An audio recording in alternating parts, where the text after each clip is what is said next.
आप लोग जानते हैं, मेरे पूरे कार्यकाल में इतनी अच्छी स्टूडेंट मैंने कभी नहीं देखी। आप लोगों को पता है ये डिबेट पे क्यों नहीं पहुंची? मुझे अभी अभी ट्रस्टी जयप्रकाश जी का फोन आया था।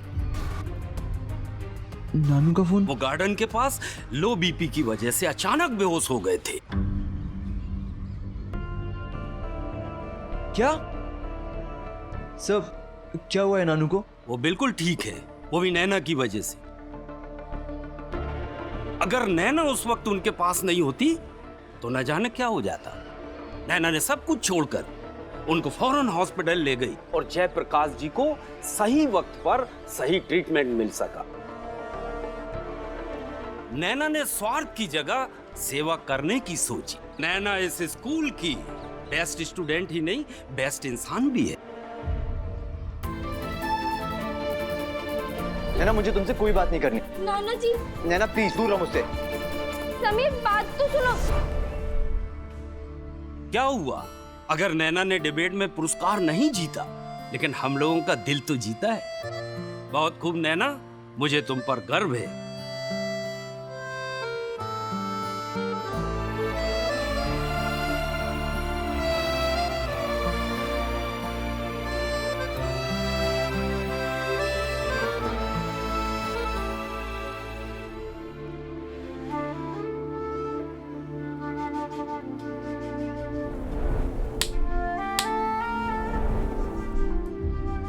सर, क्या मैं नानू के पास जाऊं? हाँ बेटा, तुम जा सकते हो।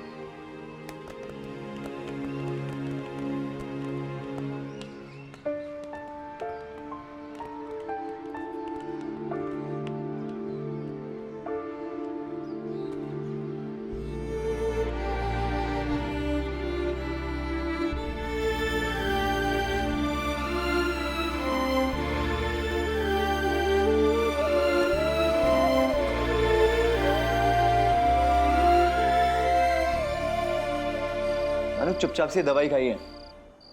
नानू, आज अगर आपको कुछ हो जाता तो मेरा क्या होता? आपने पहली बार मुझसे अपने साथ चलने को बोला और मैं नहीं आया। काश मैं आपके साथ होता तो आपका ख्याल रख पाता। बेटा, तुझे क्या मालूम था कि ऐसा कुछ हो जाएगा? कुछ भी नहीं हुआ ना मुझे, बिल्कुल ठीक हूँ, भला चंगा हो। देख, एक बात बताऊं, जो ऊपर वाला है ना, उससे अपनी दोस्ती है। हाँ, उसने प्रॉमिस किया है मुझे कि जब तक मैं तेरी शादी नहीं देख लूंगा वो मुझे ऊपर की एंट्री ही नहीं देगा। नानू प्लीज, आप ऐसी कोई भी बात मत करिए। बेटा, मुझे कुछ नहीं हो सकता, इसलिए तो लड़की, क्या नाम है उसका, नैना, एक फरिश्ता बन के आ गई। और बेटा, जिस तरह उसने मुझे संभाला ना, मैं क्या बोलूं, बिल्कुल अपनों की तरह। और मैं तो एक पराया था। बहुत अच्छी लड़की है वो। ये उन दिनों की बात है जब इश्क सच्चा हुआ करता था। ये उन दिनों की बात है जब इश्क में पढ़ना अच्छा हुआ करता था। ये उन दिनों की बात। ज्यादा दर्द हो रहा है? झूठी।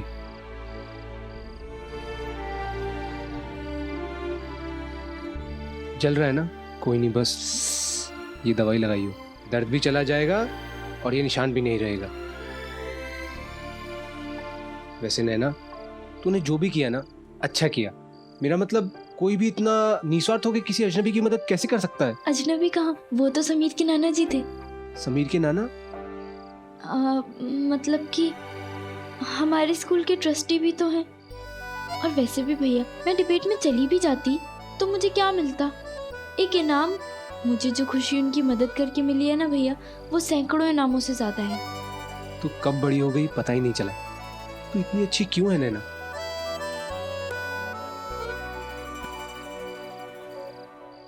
पहले सब बातें बंद करके खाना खा लो, नहीं तो खाना ठंडा हो जाएगा। मुबारक हो, टिंडे बने हैं। क्या? आज भी टिंडे? भगवान झूठ ना बुलाए, दिन में सब 5 बार पानी पी सकते हैं, पर दिन में एक बार टिंडे नहीं खा सकते। हाँ, नहीं खा सकते। अरे रहने दो, हम भाभी जी के यहाँ खाना खा लेंगे। तीखे तारों के साथ ही सही, और टेस्टी खाना तो मिलेगा। चल चल चल चल चल चल चल, वहां भी खाना खत्म हो जाएगा, जल्दी चल चल उठ उठ उठ। पूजा, ये ले जा, ना खाए मेरी बला से। एक तो खाना बना के खिलाओ, ऊपर से ताने भी सुनो। नैना, तू तो खा लेगी ना टिंडे? मेरे तो फेवरेट है ना टिंडे। हम तो पैदा ही हुए थे टिंडे खाने के लिए।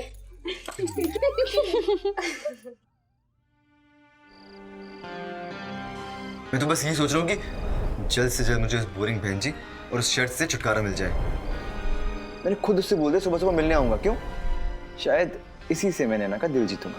और फिर शर्त, नाना जी ने पहली बार मुझसे बोला उनके साथ चलने को, मैं इडियट को मना कर दिया, ये फालतू की शर्त के चक्कर में। बहन जी मेरी बात तो नैना, मुझे सुनो। तुमसे कोई बात नहीं करनी। नाना जी।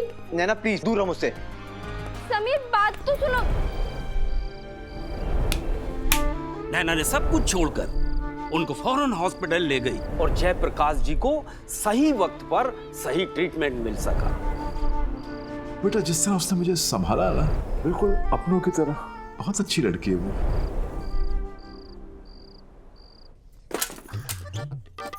ये देख बेटा, ये संदूक है, मेरे दादाजी लाए थे पाकिस्तान से 1947 में। हाँ देखना कितना मजबूत है, अभी भी थोड़ा भी खराब नहीं हुआ। पर इसकी मजबूती आप हमें क्यों बता रही हो? अरे क्योंकि यही तो नैना लेकर जाएगी पिकनिक में। हाँ अच्छा है ना? वो ना ट्रिप पे जा रही है, 4 धाम की यात्रा पे नहीं। अच्छा पूजा, इधर आना बेटा। ये देखो कितना सामान आता है इसमें। हाँ? और नैना, ये ले, ये चैन और ये ताला चाबी। हाँ, सोते टाइम ना संदूक में ताला लगाकर चैन से अच्छे से बांध देना बिस्तर में। कौन सा शाहजहां का खजाना लेके जा रही है जो बिस्तर पे बांध के सोएगी? हाँ बेटा, खजाना तो तू है, तभी तो नैना लेके नहीं जा रही है पिकनिक में। पागल कहेंगी। उन दिनों फैंसी लेदर या फाइबर के बैग्स तो होते नहीं थे। तब लोहे का एक ट्रंक, लोहे की चेन, ताला चाबी, पानी के लिए ढक्कन वाली बोतल, तांबे का लोटा, एक चपटा सा साबुन, थैली में किनारे से बांधी गई तेल की शीशी और कंघा, ये सब सफर के साथी होते थे। कितना भी हम नाक सिकोड़ते थे, ये बेजान चीजें हमारे सफर में ऐसे जान डाल देती थीं कि उनकी यादें आज भी ताजा हैं। अब उसी में बैठी रहेगी क्या? बाहर आना। नहीं, मुझे भी जाना है ट्रिप पे।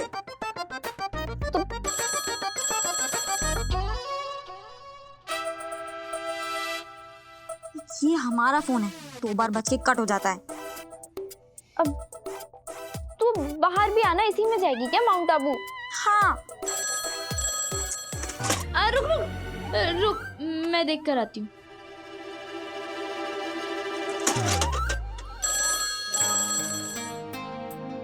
नैना, किसका फोन है?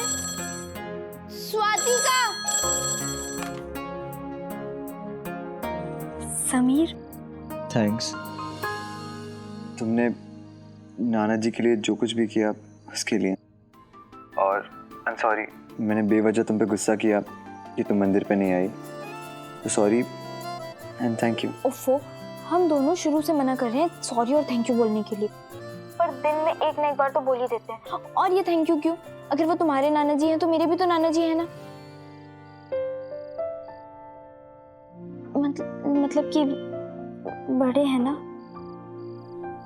फोन उठाते ही मैं जान गई थी कि समीर ने क्यों फोन किया है। उसे मेरी चोट पे प्यार का मरहम जो लगाना था, और मैं ये भी जानती थी कि दिल की बात ज़बान तक आने के लिए वक्त लगता है, पर मैं सब्र करना भी जानती थी। आज के बच्चों की तरह नहीं, जो जरा सी खामोशी सुनते ही परेशान हो जाते हैं और कहते हैं इट्स नॉट वर्किंग आउट या।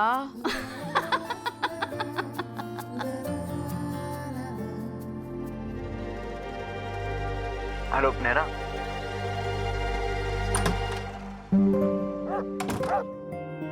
तो क्या कर रही हो? ये सब पूछने के लिए फोन किया था? नहीं, वो मैंने फोन किया था पूछने के लिए कि तुमने क्या खाया? हमने तो चाची जी के हाथ के टिंडे, हम तो रोज वही खाते हैं। वाओ, सो लकी यार। वैसे हम तो रोज यहाँ छोटू के हाथ के बना खाते हैं, लेकिन आज मैंने बाहर से पिज्जा ऑर्डर किया है। अच्छा, हमारे घर में तो बाहर का खाना अलाउड ही नहीं है। हाँ, पर चाचा जी ना हर संडे को हमें लेकर जाते हैं चाट खिलाने। और क्या?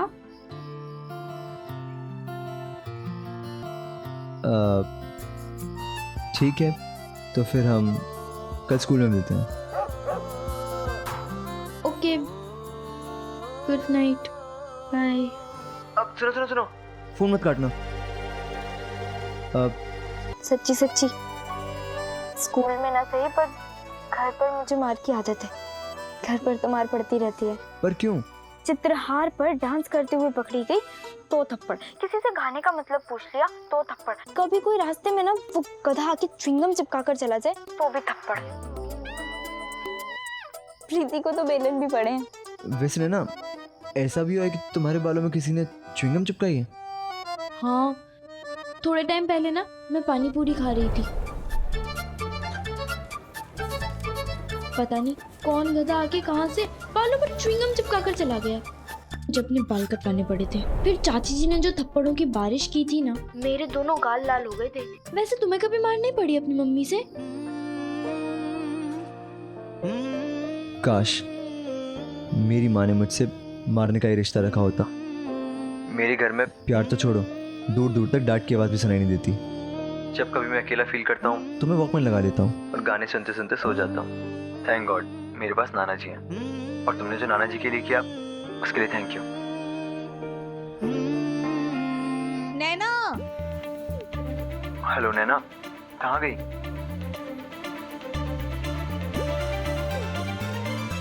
समीर, तुम्हें पता है कि हम दोनों एक दूसरे को बार बार सॉरी क्यों बोलते हैं? क्यों? क्योंकि हमारे रिश्ते की शुरुआत ही सॉरी से हुई थी। पता है कैसे? उस दिन जब तुम्हारे बालों में च्युइंगम लगी थी ना, तो वो च्युइंगम गलती से मेरे मुंह से निकली थी।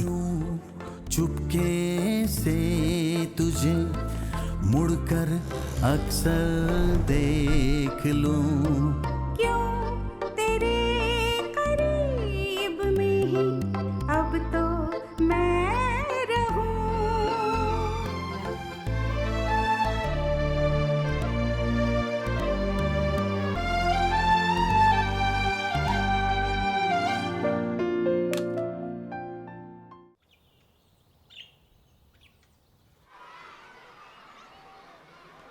यार कब से कह रहा हूँ पापा से स्पोर्ट्स शूज दिला दो, स्पोर्ट्स शूज दिला दो। अरे कम से कम एक पैर का ही जूता दिला दो, दूसरे पैर के जूते का मैं खुद जुगाड़ कर लूंगा। डोंट वरी मुन्ना, मेरे पास ना 4 पैर है स्पोर्ट्स शूज के, तो एक काम करो उन्हें तू रख ले और एक पैर में 2-2 जूते पहन लेना। ओ मेरी मुन्नी भाई, वहाँ माउंट आबू में ना काफी ठंड होगी, तो तेरे घर वाले एक आधा स्वेटर तो देंगे ना, या अपनी माँ की सफेद साड़ी पहन के लड़की बना घूमेगा? नहीं स्वेटर तो मिल जाएगा। मम्मी 6 महीने दिए सिलाई में हाथ ठोक डालेंगी, पर 65 रुपए का स्पोर्ट्स शूज नहीं दिला सकती वो। मुन्ना, तेरी इस बात से मैं बिल्कुल सहमत नहीं। माँ के हाथ के स्वेटर की बात ही कुछ और होती है, चाहे डिजाइन जैसा भी हो। समीर, मौसी तेरे लिए स्वेटर भेजेगी ना? बात तो करती है नहीं, स्वेटर क्या भेजेगी? मम्मी मुझसे साल में बस 2 बार बात करती है। देखो, जब सिक्का अपना ही खोटा हो तो कुछ नहीं हो सकता है। और वो दोनों बार रिजल्ट्स पूछने के लिए। कोई नहीं समीर यार, तेरे पास बहुत सारे रेडीमेड स्वेटर हैं, वो यूज कर लेंगे। अरे मुझे नहीं चाहिए स्वेटर यार, और ये क्या स्वेटर लगा रखा तुम लोगों ने? मैं अपना ख्याल खुद रख सकता हूँ। अब जो बात माँ के हाथों बने स्वेटर में होती है, वो बाजार के रेडीमेड स्वेटर में कहाँ? क्योंकि माँ के हाथों का बना स्वेटर प्यार के धागों से बना होता है। मैं शायद समीर के इस खालीपन को समझ पा रही थी, क्योंकि माँ की गैर मौजूदगी का वो खालीपन मेरी ज़िंदगी में भी मौजूद था। और तब मुझे समीर के लिए अपने हाथों से स्वेटर बुनने का ख्याल आया।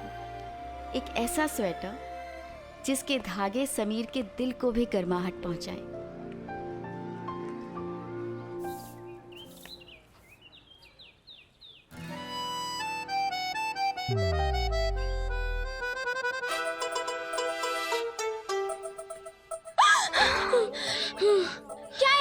क्या है? क्या है?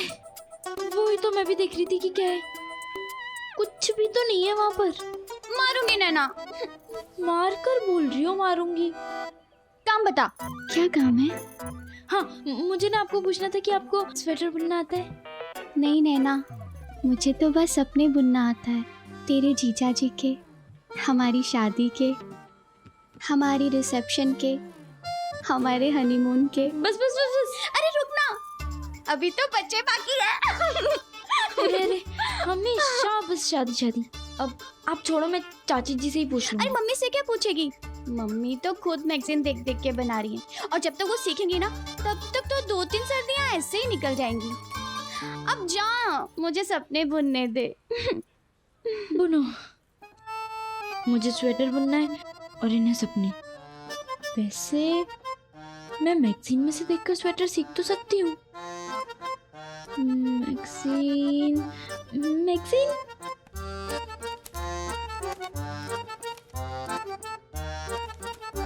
मैगजीन तो मिल गई, पर स्वेटर बुनने के लिए तो ऊन चाहिए और उनके लिए पैसे। अब पैसे किससे और कैसे मांगूंगी? सब 100 सवाल पूछेंगे। उस दिन समझ में आया कि लाइफ में सोचना कितना आसान है और करना कितना मुश्किल। चाचा नमस्ते, मुझे ना स्वेटर बनाने के लिए ऊन चाहिए। कौन से कलर का ऊन चाहिए आपको? हाय राम, ये तो मैंने सोचा ही नहीं। आप एक काम करिए, मुझे सारे रंग के ऊन दे दीजिए। बेटा, आज से पहले आपने कभी स्वेटर बनाया है? अच्छा आप ना यहीं रुकिए, मैं अभी आती हूँ। हिलना नहीं, आप यहीं पर रुकिए। क्योंकि उस दिन मैंने समीर को पहली बार पीसीओ से कॉल किया था, और पहले पीसीओ कॉल का रोमांस कुछ ऐसा था जिसे शब्दों में बयान नहीं किया जा सकता। प्लीज प्लीज प्लीज फोन उठा लो, प्लीज, भगवान समीर घर पर ही हो। हेलो हेलो, नैना, तुमने इस टाइम पे फोन क्यों किया? नैना, तुम स्कूल ट्रिप पे तो आ रही हो ना? हाँ मैं आ रही हूँ। Thank God. अब वैसे तुम इतना क्यों चाहते हो कि मैं ट्रिप पर आऊँ? वो मैं खैर सुनो, स्कूल ट्रिप पर ना हमारे साथ और भी बहुत लोग होंगे, तो कहीं तुम एक्साइटमेंट में कुछ ऐसा मत कर देना कि सबको हमारी स्पेशल फ्रेंडशिप के बारे में पता चल जाए, समझे? अरे पर मैं ऐसा क्या करूँगा? मुझे क्या पता, किसी की नजर लग गई हमारी दोस्ती को तो। वैसे नैना जी, तुमने मुझे ये सब ज्ञान देने के लिए फोन किया है क्या? अब नहीं, मुझे पूछना था कि मुझ पर कौन सा रंग अच्छा लगता है। यार ये सब क्या पूछ रही है मुझसे? मैंने तो इस बहन जी को ठीक से देखा भी नहीं है, पर अब इसे कुछ ना कुछ तो बोलना पड़ेगा ना। वो नैना, तुम पे ना ब्राउन कलर बहुत ज्यादा सूट करता है। वो जो तुमने मेरे बर्थडे पे ड्रेस पहनी थी ना, वो सेम। और तुम पर? मुझ पे? पर क्यों? वो मैं स्वाति से बात कर रही थी ना, तो मुझे पता ही नहीं है कि हाँ, मैं बोल रही थी कि मैं स्वाति से बात कर रही थी, तो मुझे पता नहीं है कि तुम्हें कौन सा रंग पसंद है। जल्दी से बताओ ना, तुम्हें कौन सा रंग पसंद है? वेल मुझ पे तो सारे कलर अच्छे लगते हैं। वो तो मुझे पता है। अब पर तुम्हें इंद्रधनुष का कौन सा रंग पसंद है? धनुष, इंद्र। नैना, मैंने तुमसे कितनी बार बोला है हिंदी में बात किया करो। रेनबो। तुम्हें रेनबो का कौन सा कलर पसंद है? ओ रेनबो, उसमें मुझे लाइट ब्लू। अच्छा ठीक है, चलो बाय। ये बहन जी भी ना बड़ी अजीब है यार। ये इतने से उनका इतना नहीं चाहिए। आप मुझे लाइट ब्लू और वाइट रंग की ऊन दे दीजिए। पक्का आपको यही चाहिए? हाँ, रंग तो पक्का ही चाहिए, कभी ना उतरने वाला। अब तो मुझे ये वाली दे दीजिए। वैसे एक स्वेटर बनाने के लिए कितनी ऊन लगेंगी? बेटा, कम से कम 8-10 गोली लगेंगे। अच्छा ठीक है, तो आप मुझे ये वाली 8-10 ऊन दे दीजिए। कितने की होगी? इनका 85 रुपए हुआ। ठीक है। दुकान वाले के लिए तो वो ऊन था, पर मेरे सर पर तो जुनून सवार था स्वेटर बनाने का।